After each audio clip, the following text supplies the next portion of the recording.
학교 교과 과정을 벗어난 초고난도 문제, 이른바 킬러 문항을 수능에 내지 않겠다.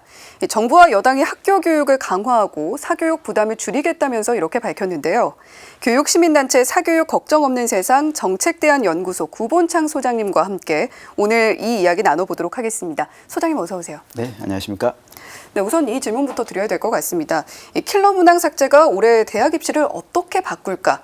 그러니까 혼란이 빚어지지는 않을까? 이 부분이 가장 궁금한데 소장님은 어떻게 보고 계신가요? 일단 수능을 5개월 남짓 남겨둔 상황에서 대통령 발언이 나왔기 때문에 네. 정서적으로나 심리적으로는 혼란스러울 수밖에 없는 상황인 것은 맞습니다. 하지만 좀 냉정하게 따져보면 기존에 가장 울수능이었던 시험이라든지 이런 데이터들을 조합해 볼 때 상대평가 구조화에서 입시에 큰 변동이 일어나기는 어렵고 네. 또 대입 시행 계획이라든지 대입 모집 교강이 이미 확정된 상황이기 때문에 수험생들은 혼란스러워하기보다는 기존의 루틴대로 입시를 준비하는 것이 가장 현명한 선택이 아닌가 이렇게 보고 있습니다. 네, 결국에 하던 대로 계속해서 좀 해나가는 수밖에 없지 않겠느냐라는 이야기를 해주셨는데 킬러 문항 배제의 근거로 좀 강한 어조를 쓰면서 사교육 카르텔 해소하겠다 이렇게 밝혔죠.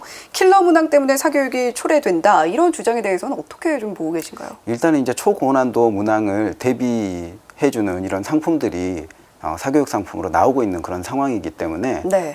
킬러 문항이 지속되는 한 이런 문항을 대비하는 상품은 나올 수밖에 없다. 하지만 이것이 사교육 경감 대책의 근본적인 요소인가라고 따져본다라면 이 상대평가 구조화에서 남을 이겨야지 내 성적이 올라가는 이런 그 경쟁교육 구조를 근본적으로 좀 해결하는 그런 방안들이 필요한데 좀 킬러 문항 배제만으로 사교육 경감을 이야기하기에는 미미하다. 이런 판단을 하고 있습니다. 네, 사교육 카르텔이라는 표현이 나올 정도로 강한 어조로 이야기를 했습니다만 킬러 문항 배제만으로는 사교육을 근절하기에는 좀 어려움이 있어 보인다. 오히려 근본적으로 경쟁교육 체제를 좀 타파하는 것이 우선이 돼야 되지 않겠느냐라는 이야기 해주셨습니다.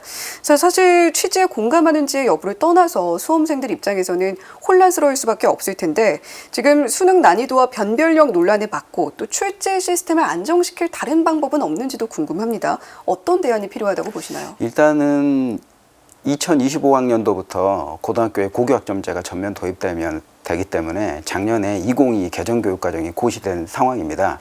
따라서 이 2022 개정교육과정에 부합하는 수능 및 대입제도를 내년 2월까지 정부가 확정해야 되는 그런 상황입니다. 그래서 이런 종합적인 방안들을 2028 대입제도 개선 방안에 탑재해서 고시하고 이 입시가 앞으로 이렇게 흐른다라는 것을 좀 고시할 필요가 있겠는데요.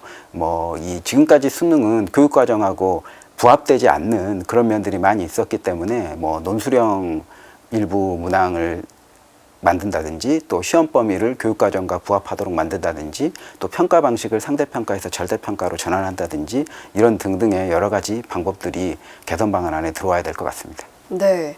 자, 앞서서 경쟁교육 체제가 먼저 타파돼야 된다라는 이야기를 해주셨는데 사교육을 유발하는 핵심 원인으로 꼽히는 것 중에 또 대표적인 것이 대학 서열화가 아닐까 싶습니다. 물론 쉬운 문제는 아닙니다만 나아질 수 있는 방안이 있을까요?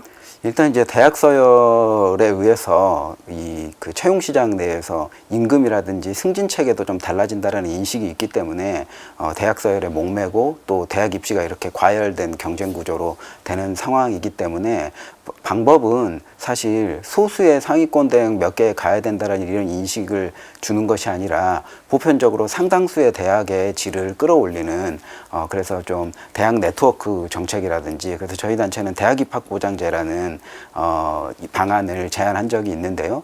일정 수준의 성적에 도달하면 이 네트워크된 국공립대학이라든지 사립대학 네트워크 안에 합격을 보장하고 또 대학의 교육의 질도 이렇게 끌어올리는 재정 지원을 가미하는 이런 제도들이 앞으로 필요할 것 같습니다.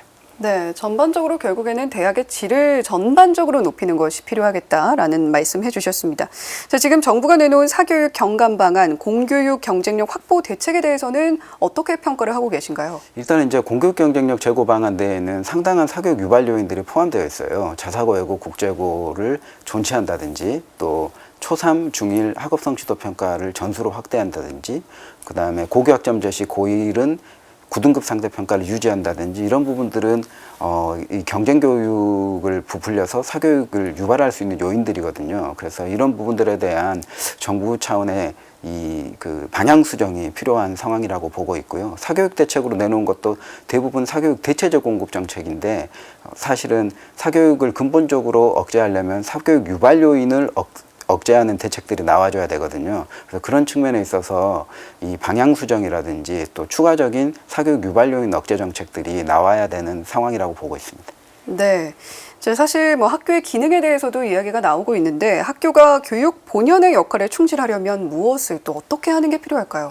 일단 현재 입시에 학교 교육 과정이 종속되어 있는 상황에서 사실 옆 친구를 이겨야 되거나 아니면 얼굴을 보지 못한 전국의 모든 수험생들과의 경쟁을 해야 되는 그런 상황이기 때문에 네. 이런 상황에서는 사실 학교 교육이 정상화되기는 어렵다라고 보여집니다. 그래서 이제는 좀 경쟁 교육과 헤어질 결심을 할 때가 되지 않았나라고 보고 있고요. 이를 위해서는 이 현재 국회 교육위에 발의된 이 대입 상대평가 금지 법안과 같은 그래서 고교 내신과 수능을 절대평가로 전환하는 이런 법과 정책이 필요할 것 같습니다.